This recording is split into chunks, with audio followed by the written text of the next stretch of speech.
Le 12 mai 2023, au centre sportif André Dubé à Sainte-Terre, le capitaine Raymond Rouleau était le maître de cérémonie d'une grande parade des corps de cadets de la région qui était plus de 150 cadets réunis. Cette revue marque la fin de l'année d'instruction des cadets et cela revêt une signification spéciale. Cette cérémonie est en fait une parade de graduation permettant le passage à un niveau supérieur pour les cadets et cadettes des unités. C'est aussi l'occasion de montrer à leurs parents et à tous les connaissances acquises au cours de l'année d'instruction, en plus de la fierté, la discipline et l'esprit de corps qu'ils ont développé au cours de leur pratique hebdomadaire. Pour une 15e année consécutive, des cadets des 3 éléments, marine, armée et air, provenant des 4 coins de l'Abitibi, sont réunis pour un cérémonial commun. Cette année, l'hôte de la cérémonie est le corps de cadets 2693 Notam de Sainte-Terre, puisque c'est le 60e anniversaire de fondation.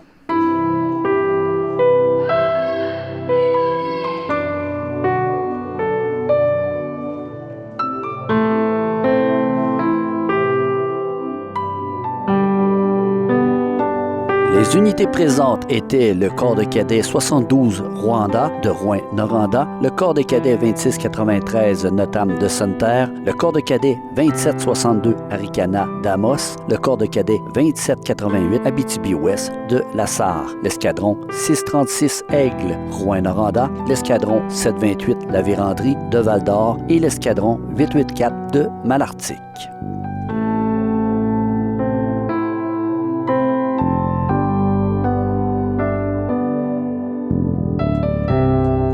L'officier de revue est invité d'honneur, le lieutenant-colonel Bernard Champagne. Il joint le programme des cadets de l'air en 1982 à l'escadron 622 Frontenac à Montréal. Il obtient la bourse de pilote de planeur et l'année suivante la bourse de pilote d'avion. Il s'enrôle ensuite comme officier CIC en 1988 à l'escadron 96 Alouette. Il devient instructeur de vol pour l'école de vol à voile de la région de l'Est à l'été 1989 et obtient sa qualification de pilote remorqueur quelques années plus tard. De 91 à 1999, il travaille aussi comme instructeur à l'école régionale des instructeurs de cadets, principalement sur les corps de développement professionnel pour officiers de l'aviation. Le lieutenant-colonel Champagne a accumulé plus de 3000 heures de vol, dont 600 heures sur planeur.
La Ligue des cadets de l'Armée du Canada élabore et propose des reconnaissances afin de souligner l'excellence ou l'apport exceptionnel démontré par des cadets et des cadettes en particulier au sein de leur unité ou pour leur contribution à l'organisation des cadets. À cet égard, la Ligue des cadets de l'Armée du Canada a institué en 2004 une médaille de loyaux service à l'intention des cadets et cadettes en reconnaissance d'au moins 4 ans de service dans l'organisation des cadets de l'armée. Une barrette est remise pour chaque année supplémentaire de service dans l'organisation. Par cette reconnaissance, la Ligue des cadets de l'Armée du Canada veut également rendre hommage et remercier tous les jeunes Canadiens et Canadiennes qui acceptent de s'impliquer avec détermination dans une organisation de jeunesse.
Et comme décoration majeure pour cette cérémonie, le lieutenant-colonel Champagne a remis au capitaine de corvette Joanne Mercier une barrette de 42 ans de bons et loyaux services au sein du mouvement des cadets.